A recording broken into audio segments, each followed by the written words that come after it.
आता दुसरा प्राणायाम. दुसरा प्राणायाम कपालभाती प्राणायाम.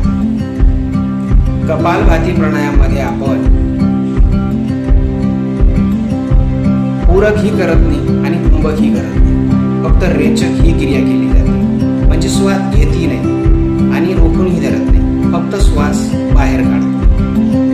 घेत नाही याचा अर्थ जोर जबरदस्तीने आपण स्वतःहून घेत नाही, नैसर्गिकरित्या तो आपल्याला भरला जातो. पण सोडताना मात्र आपण स्वतःहून त्यांना बाहेर सोडतो, म्हणजे रेचक क्रिया करतो.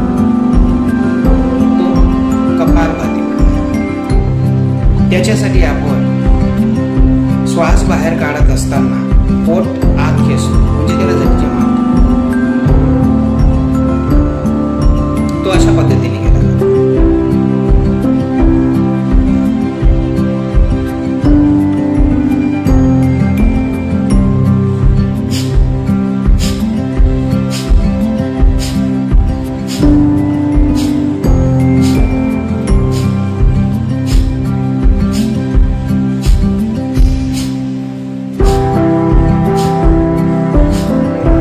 म्हणजे मी श्वास फक्त बाहेर काढतो, तो नैसर्गिकरित्या